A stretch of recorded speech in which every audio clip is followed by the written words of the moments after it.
farmacodinamia y ya ir viendo cada apartado, porque hablar de farmacodinamia es específicamente hablar del mecanismo de acción de cada medicamento. Entonces, siendo más aplicado, pues, y tomar más aprovecho del tema que estamos viendo más de infectología, sería retomar como cuáles son los mecanismos de acción propios de los antibióticos y ver las particularidades, que es algo que todos tenemos que saber. Todos alguna vez hemos visto a algún familiar que le dejan algún antibiótico, y siempre la pregunta es si está bien el antibiótico, está mal. Y no falta el familiar de ustedes que les pregunte si lo que les dieron está correcto. Entonces, eso lo tenemos que saber, y claro que obviamente para poder recetar un tratamiento tenemos que conocer al enemigo. Eso va a ser tema que vamos a revisar en las clases posteriores sobre los tipos de bacterias y sobre todo cómo se aprenden a defender. En este momento vamos a ver solamente cómo funcionan los antibióticos y repasaremos un poco de la historia de los mismos. Entonces, fíjense, vamos a ver, déjenle pongo aquí. Vamos a hablar de la farmacodinamia. Entonces, ¿qué es lo que nos interesa saber ahorita? Sobre todo las características o diferencias de un antibiótico, un antiséptico, qué es un desinfectante, hablar de la evolución histórica de los principios antibióticos, los postulados de Ehrlich, que eso fue un autor muy importante que nos dejó no solamente lo propio del control de antibióticos, sino también algunos principios de la hematología. Fue un personaje importante por ahí de los años 1900. Diferenciar espectro de bacteriostático y bactericida. El día de ayer mencioné algo de esto. Quiere decir que no todos los antibióticos realmente matan las bacterias, solamente las detienen para que exista un efecto por parte del sistema inmunológico para poder destruir dichos patógenos, que es lo que les comentaba yo de efecto postantibiótico. Bien, el concepto farmacodinamia y mecanismos de acción bacterianos y sus subgrupos, que es lo que vamos a enfocarnos durante la clase del día de hoy. Pues vean, ¿de dónde viene el término antibiótico? Pues viene del griego, que dice anti, contra, o sea, contra la vida, en otras palabras, ¿no? Contra la vida, ¿qué es la vida? Pues básicamente contra las bacterias, ¿no? Claro que este término no está muy bien, si nos ponemos a ser filosóficos, pues no sería un término completamente correcto, porque pues la vida, en esencia, pues también vienen los protozoarios, que son los parásitos, ¿no? Los hongos, que también son los hongos, es una forma de vida. Entonces, claro que pues tenemos que tener propio, pero bueno, es un término que ya se quedó. Entonces, los antibióticos es un químico que es producido por otro ser vivo, como es una bacteria, un hongo, y que tiene un efecto sobre otra bacteria principalmente. Algunos hongos todavía tienen características bacterianas, tienen algún efecto de esta sustancia sobre ellos, ¿no? Antisépticos van a ser control del crecimiento bacteriano en los tejidos vivos. Eso es algo que utilizamos a veces para pues detener, por ejemplo, cuando nos limpian de una herida, por ejemplo, serían un antiséptico.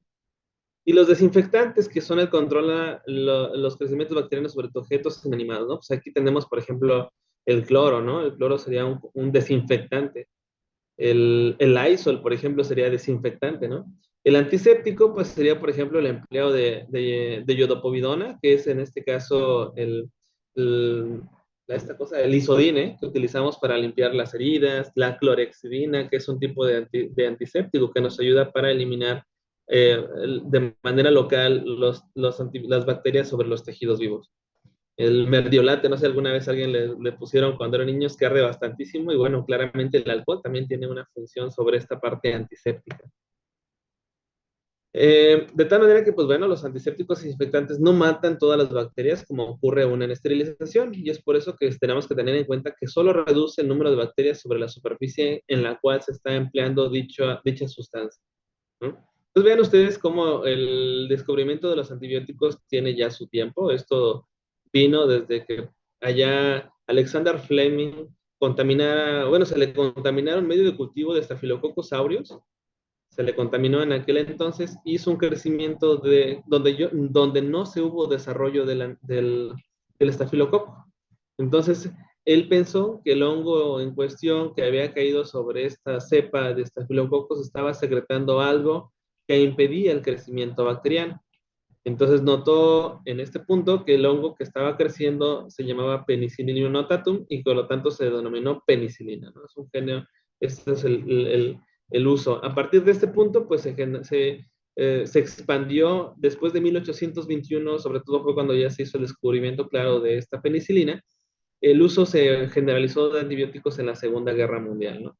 Entonces, grandes cantidades de penicilina surgieron a partir de entonces y sus derivados, sobre todo para la Segunda Guerra Mundial, como lo conocemos, ¿no? Pero este no fue el primer antibiótico tan generalizado, ¿no? Hubo otros más que comenzaron poco a poco, vean como en el 1928 ya se descubrió la penicilina, empiezan a surgir otros fármacos como las sulfonamidas. En los 40 se generaliza de manera muy importante las penicilinas y se crea las cefalosporinas tomadas también de otro hongo y algunas de ellas son sintéticas, ¿no? Pero esto surge a partir de las penicilinas. En el 52 surge el descubrimiento del primer macrólido, que es la eritromicina.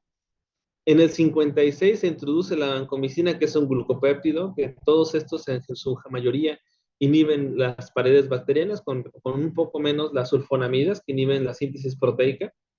Las quinolonas, que también impiden la síntesis proteica, bloqueando el DNA. Y en 1980, pues ya surgen las fluoroquinolonas, que son una forma de quinolonas con un espectro más respiratorio, ¿no? Ahí tenemos las norfloxacino, levofloxacino, son quinolonas mucho más especializadas, a diferencia del ácido analidíxico o la fanasoperidina, que pues, son más antiguas. Y bueno, en el 2000 llega el Inesolid.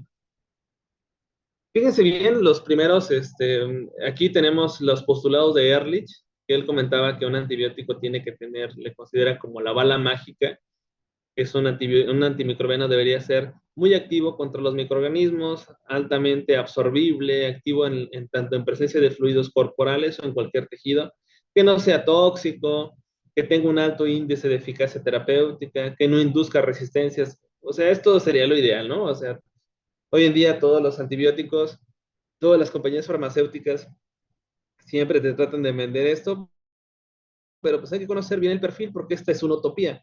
No todos los antibióticos son súper resistentes, o sea, tienen una limitación y la verdad es que ahora entendemos con la clase del día de ayer que gran parte de los medicamentos que entran al organismo, sobre todo los antibióticos, no van a fungir, no van a llegar a todos lados, ¿no? Entonces hay que conocer también la biodisponibilidad de los fármacos y saber en qué grupo tenemos a los medicamentos que sean tiempo dependientes, concentración dependientes, que estos son términos mucho más recientes. Vean ustedes cómo de este lado tenemos una espiroqueta. Esta espiroqueta se llama Treponema pallidum, es responsable de la enfermedad conocida como sífilis, y por allá de los años 40 y tantos, 40 y 50, surge este antibiótico llamado Salvarsan, que era una molécula que empleaban como tratamiento de esto. Hoy claramente sabemos que el fármaco de primera línea la sífilis es la penicilina. Entonces, fíjense bien cómo podemos clasificar los antibióticos con base a su estructura química, con base a si es un origen natural, sintético o medio sintético, qué tanto se reversen sus efectos, qué tan tóxicos son, cómo está el espectro de acción, es decir, a grande, amplio, moderado o muy pequeño, su mecanismo de acción, que es cómo actúan, como tal es la farmacodinamia, tipos de resistencias propiamente, ¿no? Y esto es algo que vimos ayer desde la farmacocinética. Entonces, vean, por ejemplo, por su estructura química, pues nosotros podemos organizar o conocer los antibióticos con base a betalactámicos. Todos aquellos betalactámicos tendrán el anillo betalactámico, ¿no? Por ejemplo, que este vemos aquí es un betalactámico y pues dependiendo del tipo de sulfatación que tengan, qué tipo de cambios en el nitrógeno, por ejemplo, los carbapenémicos, los monobactámicos, van a ir nombrándose dependiendo cómo cambian su componente químico. Los macrólidos, pues todos tienen esta forma, como la eritromicina. Los polipéptidos, como la colistina, tendrían su propia estructura química. Vamos a ir hablando cada uno de ellos más adelante. Los aminoglucósidos, pues en este caso la gentamicina, la micacina, las sulfamidas, que como les comenté, bloquean la síntesis proteica a través de la inhibición de la tetraidofolato reductasa de la bacteria, claro está. Rifamicinas como la rifampicina, aquí tendríamos uno de ellos, los fenoles como el cloranfenicol, los fenicoles, perdón, que son algunos de los blancos terapéuticos también. glucopéptidos como la vancomicina, de ahí también viene la daptomicina como una forma modificada de esta molécula, la tetraciclina, la doxiciclina, que es una de las más, uno de los más fármacos de este grupo, que por ejemplo, por ahí de 1820 y tantos, que fue la epidemia de cólera en Inglaterra, esta hubiera sido muy útil porque hoy en día sabemos que el tratamiento de la cólera son 300 miligramos de doxiciclina en dosis única, entonces es muy efectiva la doxiciclina. Y pues de ahí tenemos unas tetraciclinas mucho más potentes en la práctica clínica, como es la tigeciclina, que también es efectiva contra pseudomonas. Más adelante hablaremos de eso. Vean ustedes cómo vienen las primeras quinolonas de primera generación, como el ácido analídíxico. Gradualmente empiezan a agregarse fármacos ya como las fluoroquinolonas, como entran ya la levofloxacino o gemifloxacino, que es de cuarta generación. Ya son moléculas mucho más completas y con mayor penetrancia al árbol respiratorio. Por su espectro de acción, como comenté, también se dividen en amplios, que actúan sobre un gran número de especies de microorganismos, como las tetraciclinas, como comenté. El intermedio sobre un número limitado, por ejemplo, los macrólidos. Y reducidos, por ejemplo, la polimixina B, que el resto, de hecho, sea de paso, se utiliza mucho para las infecciones propias de las infecciones del ojo, ¿no? De la conjuntiva, la famosa conjuntivitis. Entonces, que le pega mucho, sobre todo a los estafilococos que puedan estar cerca de esa área. También se pueden dividir como reversibles o irreversibles, ¿no? Entonces, tenemos bacteriostáticos, que son los reversibles, que pues estos frenan el crecimiento bacteriano, ¿no? Durante un momento y estas se pueden recuperar una vez que pase el efecto. Aquí es donde ocuparíamos mucho el efecto postantibiótico. Los bactericidas son los que tienen como blanco terapéutico eliminar la bacteria a través de la ruptura de la membrana bacteriana primariamente, o algunos de ellos interrumpen algún paso importante a nivel de la síntesis proteica y lo cual conlleva la muerte bacteriana. Entonces, estos son la división entre bacteriostáticos y bactericidas. Esto es algo que había comentado ayer, lo que es el efecto posantibiótico propio de los bacteriostáticos, que es un evento que suprime el crecimiento bacteriano después de la administración del antibiótico y que esto permite que el sistema fagocítico mononuclear pueda sujetar los patógenos y evidentemente eliminarlo. Entonces depende mucho del sistema polimorfo nuclear. En más es precisamente los neutrófilos que son los responsables de la eliminación de los patógenos bacterianos. Entonces, esto es el efecto postantibiótico, que es más claro de los agentes que son bacteriostáticos. Entonces, vean, en esta imagen tenemos en su lado izquierdo primariamente los que son bactericidas, que son los que matan directamente los microorganismos existentes. Dentro de ellos entran betalactámicos, los glucopéptidos, algunos aminoglucósidos, quinolonas y polimixinas. Por contraparte, tenemos los bacteriostáticos que eliminan, sobre todo entre los macrólidos, tetraciclinas, cloranfenicol, clindamicina, lincomicina, sulfamidas, ¿no? Entonces, son los que predominantemente impiden la reproducción de microorganismos, ¿no? Esto lo tendríamos que categorizar de esta manera. Entonces, ¿qué depende de este efecto? Principalmente de la estructura química, también de la concentración que se alcanza en el sitio de la infección. Es algo que revisamos ayer en la farmacocinética, de lo que es tiempo dependiente, concentración dependiente. Hay medicamentos que depende a la dosis que lo administres y la frecuencia, puedes cambiar su efecto a que sea más concentración dependiente o que tenga un efecto diferente sobre la cobertura de infección a tratar.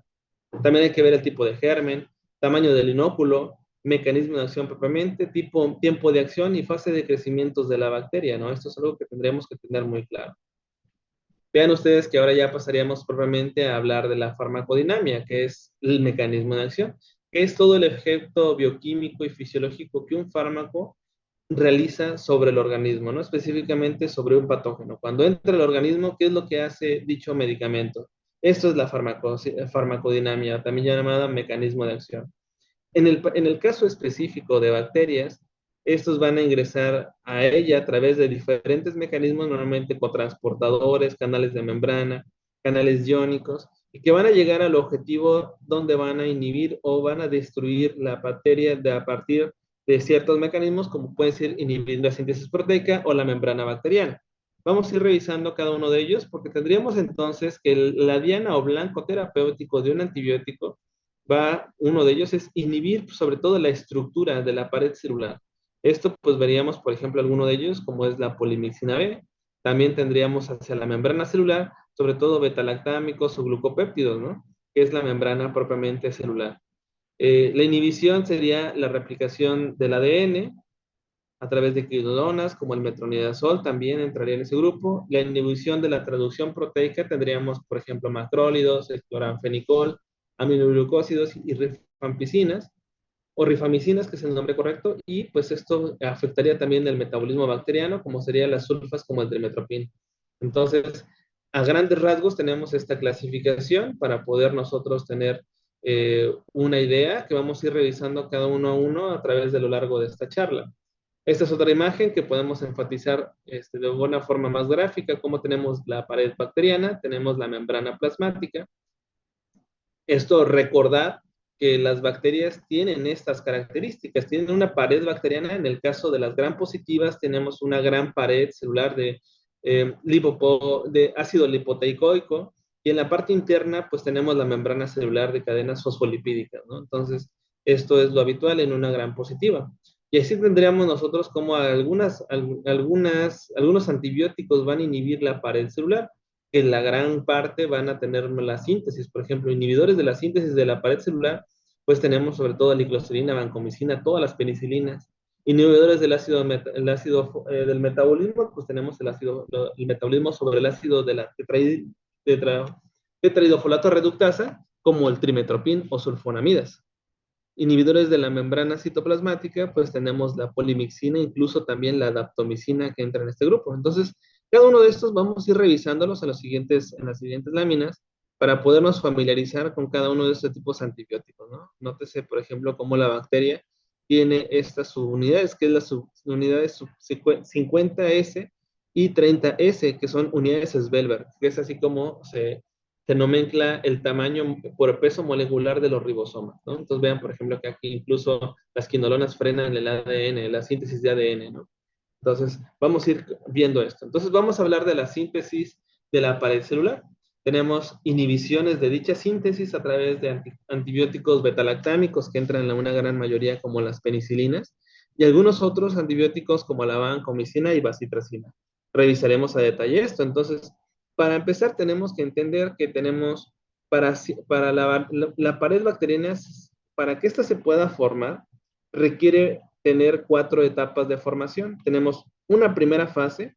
La primera fase consiste en la formación de los monómeros que van a conformar digamos, los pilares o los blocks, por si lo queremos ver de esta naturaleza, los monómeros con los cuales se va a formar la pared bacteriana. Dichos monómeros es la unión de N-acetilglucosamina con N-acetilmurano, ¿no? Entonces tenemos estas dos moléculas que se van a fusionar entre sí para formar los monómeros. Aquí hay antibióticos que actúan sobre la fase 1, como es la fosfomicina y la cicloserina.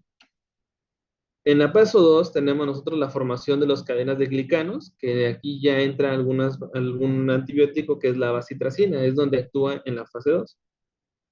Dichas cadenas de glicanos se van a unir entre sí, estos de aquí, van a unirse en cadenas lineales. Primero se forman los monómeros y luego se forman las cadenas lineales. Después de las cadenas lineales se empiezan a unir entre sí a través de una incorporación de unas moléculas que fijan estas cadenas lineales, que son las proteínas de unión a penicilina, que son las PVPs. La incorporación de PVPs son inhibidas a través de la vancomicina. Y pues bueno, la última es el incorporamiento de estas cadenas lineales a la membrana plasmática. Esto se le conoce como fase de transpeptidación.